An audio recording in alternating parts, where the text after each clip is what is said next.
Hello and welcome to this bonus video. The reason I'm making this one is because after featuring this tiny travel art kit that I put together the other week, several of you have contacted me to ask whether I can share a little bit more about the colours that I have in this kit.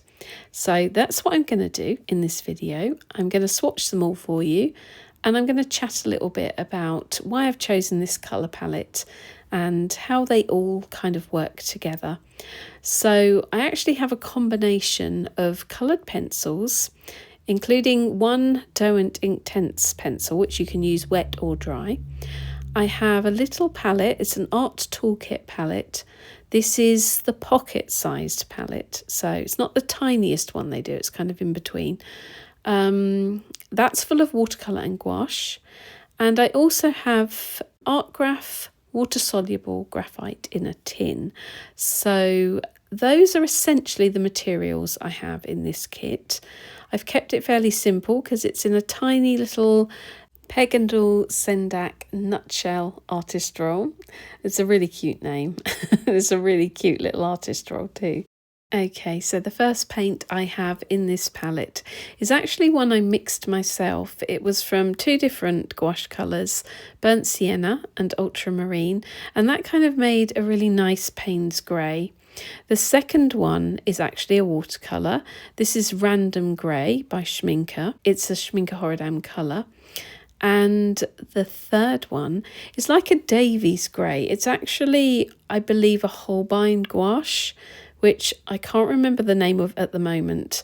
I'm actually in Suffolk at my mum's house and I'm filming this at her kitchen table, so I don't have all of my information with me. So I'm doing this off the top of my head. But the fourth colour here, this is Terre Verte yellow shade from Winsor Newton.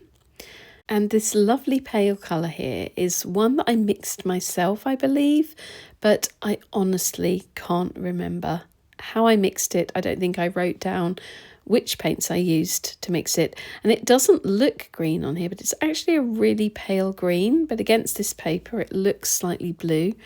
It's just a really good base colour to work on the top of. So the sixth one is a warm grey. Again, I can't remember exactly which one it is. The next one is, now I believe that this one is the Schmincke Greenish Umber. I love this colour. It's a really lovely yellowish green. Looks almost mustardy, doesn't it? So this colour here is, I think, Holbein's Grey of Grey. I really wish I had my swatch sheet with me because it's very hard to remember these. I have so many different palettes and so many different paints. It's very hard to remember which is which. But this is a shadow green. So I think this is probably a shadow green gouache, if I'm not mistaken. And then I have a dark brown. I think that this one might be smoked bamboo, a Holbein colour. Not 100% sure. It's a bit like, I would say it's a bit like a burnt umber.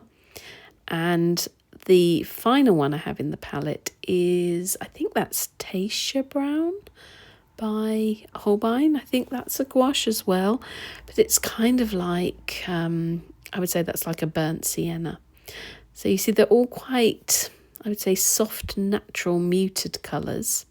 And here I'm just going to swatch the graphite in a tin for you. So I love this because it holds on to the brush strokes in a way that watercolour and gouache doesn't. So you can get some really interesting textures with it. And you can make it really dark, or it can kind of wash out into a very, very pale grey. And I think that's kind of a nice little palette of colours there. It's very me because I work in a very muted and soft kind of colour palette, very natural. But there you go. You can see them close to there. Sorry if you can hear traffic in the background. I'm recording this voiceover in the bedroom at my mum's house, and I'm quite near the road, so we will hear traffic occasionally. Okay, let's swatch the pencils.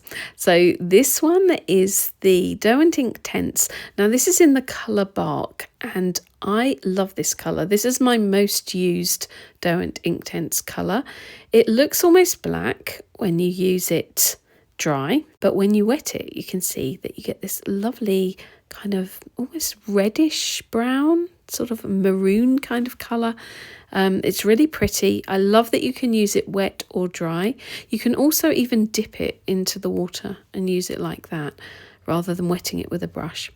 So this is my Payne's Grey coloured pencil. Now Payne's Grey, if I had to choose one colour, that would be the colour I would choose, because I feel like you could use this almost like you'd use a graphite pencil, but it just has that hint of colour. Big fan of Payne's Grey. The second colour is actually Payne's Grey 30%. So they're both Caran d'Ache luminants, and it's nice to have the different tones of the same colour.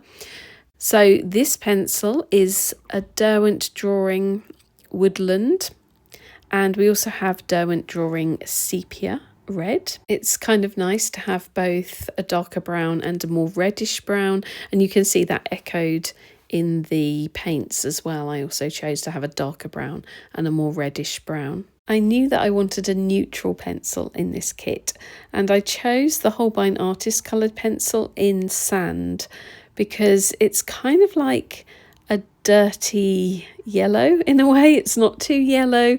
I just think it's a really useful colour to have. I have a lot of Derwent Drawing pencils as well. Derwent Drawing are one of my favourite ranges, and the first one of the greens that I have is called Pale Cedar. So that's a lovely pale green. And the next one is Crag Green. The third Derwent Drawing green is Green Shadow. This has been a long time favourite of mine because it's a really lovely greyish green, and it reminds me of the paint as well that I have in that similar colour. You can see that on the opposite page. And so we also have the Olive Earth from Derwent Drawing, and finally Holbein Artist's Olive Brown. So a really lovely, very natural and earthy yellowish green. So you can see that the colours of the coloured pencils really echo the paints on the other side, and that's quite deliberate because I really like to layer over the top. So you can see I'm just kind of demonstrating here. I'd use the Payne's Grey pencil, for example, to layer over the Payne's Grey paint. And not only does it add texture, but it also adds an extra depth. So when you layer your materials, I think it always makes things more interesting. So I'm using one of the paler Derwent greens here to layer over the Terre Verte paint. I've kind of planned this palette a little bit so that I could do this, that all of the colours kind of work together, whether they're paint or pencil. It's funny because this palette actually was in my mini Sendak roll, which is the size up from this one. And I just put it in this palette and then chose the pencils to go with it. So it was actually in another art kit at one point. So I'm going to decide whether to keep it in this one or whether to put it back in the other one. I don't know. And when the summer comes, I may change the colours as well. Maybe I'll decide to do something different. But here I'm just sort of demonstrating the Derwent ink tints and how you can apply it dry and then use the brush to wet it, and then you can draw over the top of it. I love that because obviously you couldn't, with a normal coloured pencil, draw over the top of wet paint like that. This is actually ink rather than paint, strictly speaking.